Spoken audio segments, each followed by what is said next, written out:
Hey folks, this is the review lesson for the Data and Statistics unit. A lot of what you need for Data and Statistics in 7th grade was listed in the third quarter grading project. So what is not referenced here will be included in that, which includes median, mean, and MAD, just to name a handful of skills. So make sure that if you need to go back and watch portions of this if required. Now, let's focus on this one. There are 4 more skills that are in the Data and Statistics project. The first one is determining whether a question is considered statistical and if it includes an appropriate sample. Another one is drawing inferences from samples.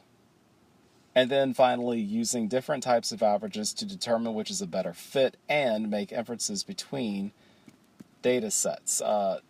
Part 3 especially, this is the difference between, for example, mean versus median in grades, which I went in the third quarter grading video. I had explained that if your median was an 85.5, but your mean was a 77, let's say rounded up, because of zeros that were in your data set, that's obviously going to affect what your grades would be if you have those zeros.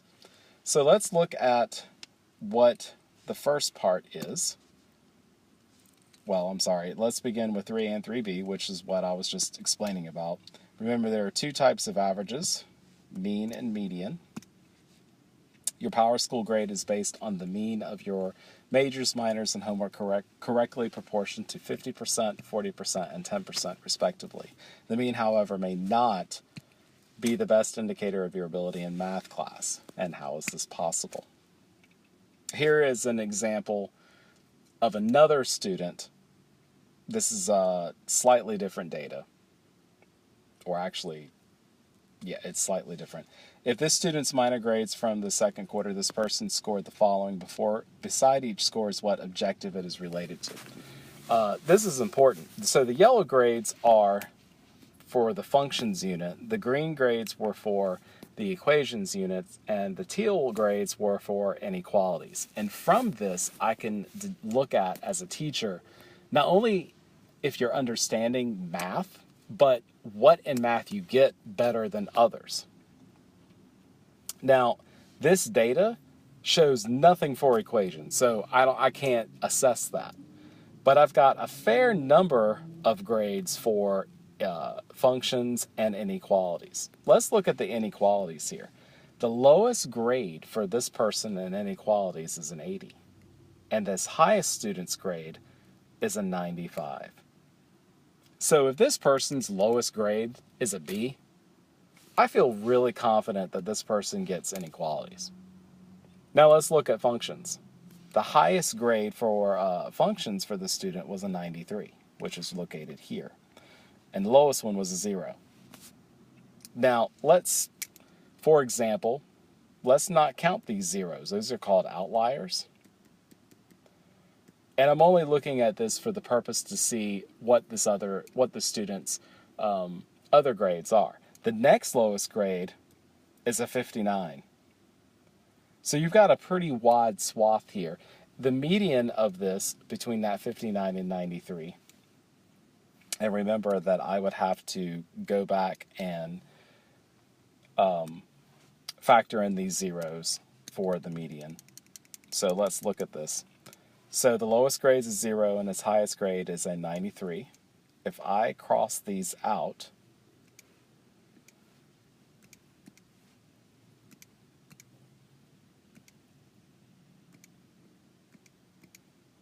whoops, there.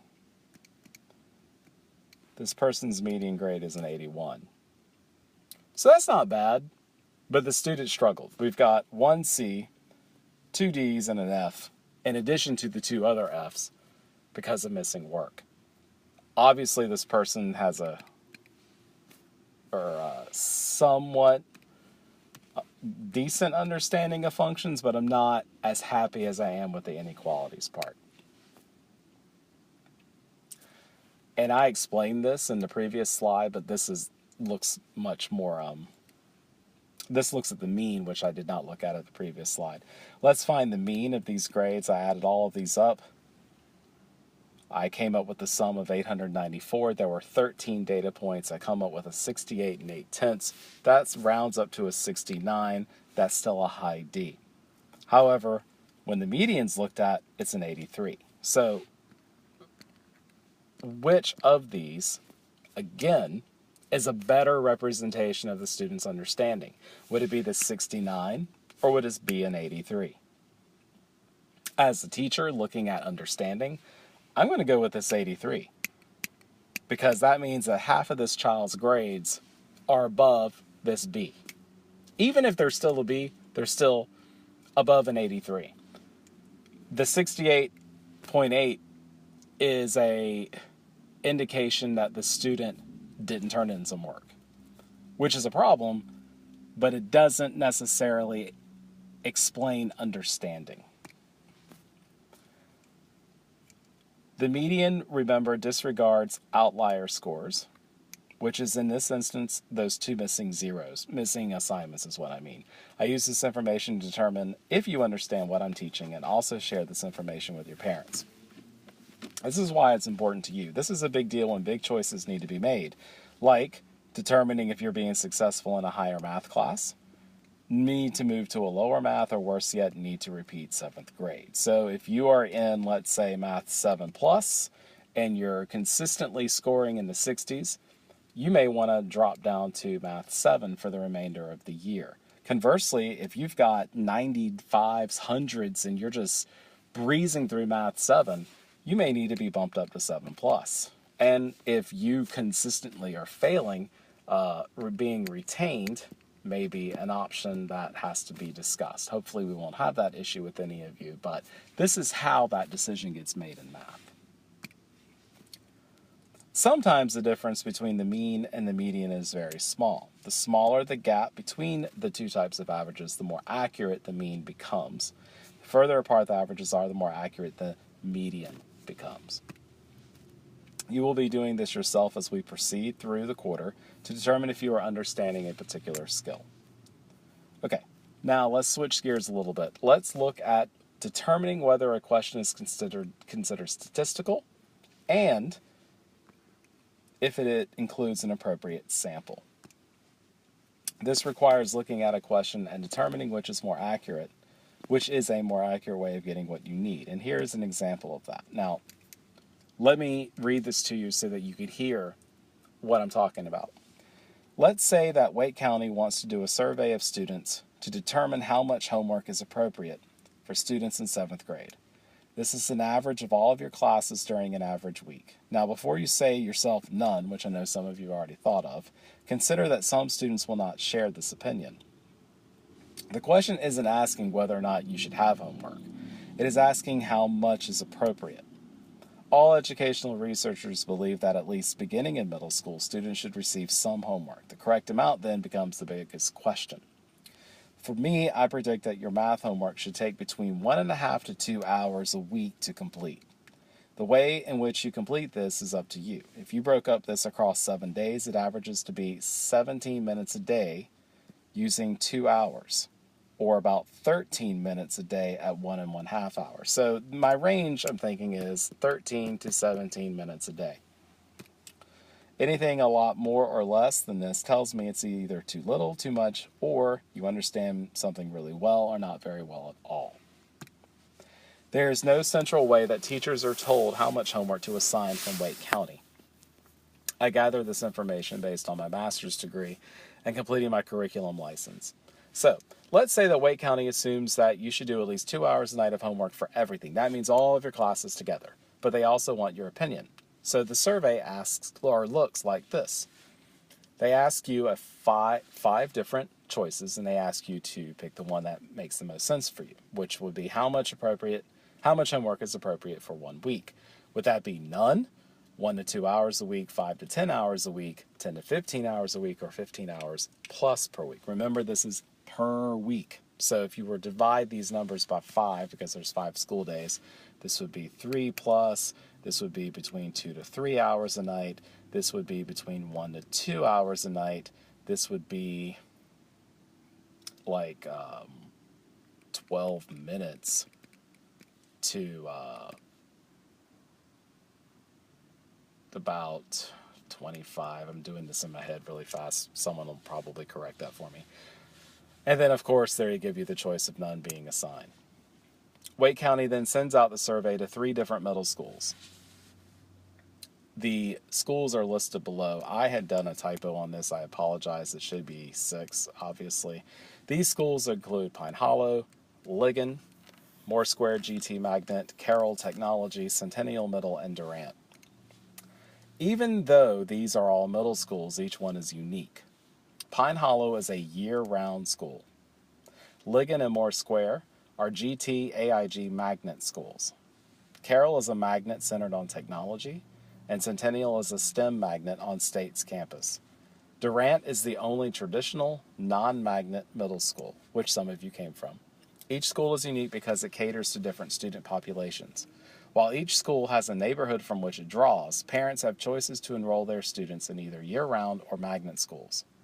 The neighborhood that a school draws from also determines to a certain extent the type of responses given. If a neighborhood school mostly has students coming from single-parent homes and aren't struggling financially, the types of answers given won't match neighborhoods where many of the students live in low-income apartments or are even homeless. Remember that these are averages and they do not speak to individual people. If Wake County wanted a good sample to this question, which school would be the most reasonable? All, none, a combination of all, or a combination of some? Here's a table that breaks down the 6 schools. We've got Pine Hollow here as the year-round. We've got 4 magnets and 1 traditional. In this example, the best choice would be to use all of the responses from both Pine Hollow and Durant and an average of the responses from the 4 magnet schools. Now, why would you do that? Well, if Pine Hollow had a student size of the school, let's say it had 600 kids, and Durant had a population of, let's say, 800, and then you've got the 4 magnet schools over here,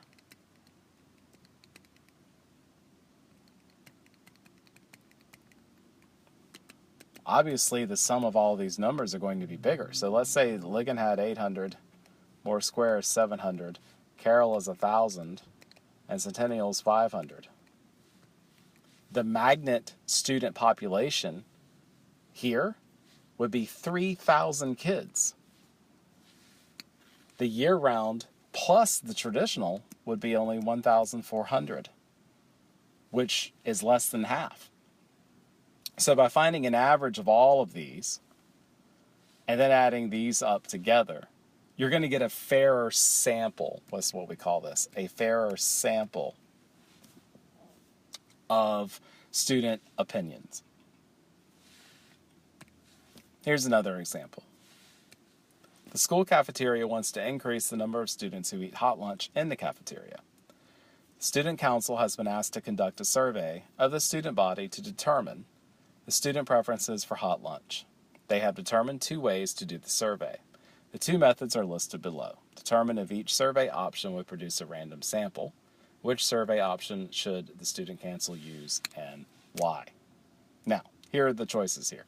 The first one is to write all the student names on cards and pull them out in a draw to determine who will complete the survey. The second is to survey the first 20 students that enter the lunchroom and get hot lunch. And the third one is to survey every 3rd student who gets off of each school bus. Of the 3 above options, choice 3 will give the most accurate random sampling. But why? Okay? Look at choice 1. There's no guarantee of who you're going to pull from the hat, let's say, if everyone's names are written down on a card. You could pull 20 kids that eat hot lunch every day. You could have 20 kids that bring their lunch from home every day. You could have a mixture, but there's no way to get a good sample of that because it's too random. Choice 2 would not work because you're trying to increase the number of kids who eat hot lunch. You're already asking kids who eat hot lunch in this. You're trying to get information from kids who don't eat hot lunch at school. So you need to get some of the kids at least who bring lunch from home. The only way to do that fairly consistently would be here. Every third student who gets off of every school bus. And in some schools, everybody rides the bus. So you would have the entire student population that you would ask. It ends up being a fairer way to get your information that you're looking for. In option 1, like I said, there's too much randomness. All 20 students chosen could love school lunch or hate it. This would skew the results. Option 2, since everyone is eating in the cafeteria, they are more likely to continue eating the hot lunch. And in option 3, no one knows if the students picked will eat hot lunch or not, but because there is a pattern to how the students are getting chosen, there is more likelihood that it will be a good sample versus just picking 20 random names. If a school, for example, has 8 buses of 51 kids each, that would be 17 students per bus for a total of 136 students being surveyed. That's a pretty reasonable sample compared to just the 20 here and the first 20 that were in the other one. You have far more kids, and the more that you have that you're asking, the more data points you have, which is going to give you a more accurate representation. Let's switch gears one more time and look at this one. This is drawing inferences from samples. This means looking at a data set or sets and drawing an inference. Here are some examples of that. The table below shows 2 random samples of 100 students each showing lunch choice preferences. So we've got student sample 1 and 2, and student sample 1A preferences are 12 burgers, 14 tacos, 74 for pizza. And in sample 2, we've got 12 burgers, 11 tacos, and 77 choices for pizza. What are some possible inferences? Most students prefer pizza by a lot, and pizza was more popular than burgers and tacos combined. So this is saying you've only got 26 responses in sample 1 and 23 responses in sample 2. It's almost triple. So that's why these inferences make sense. Ask me for any other detailed questions in class. Thank you.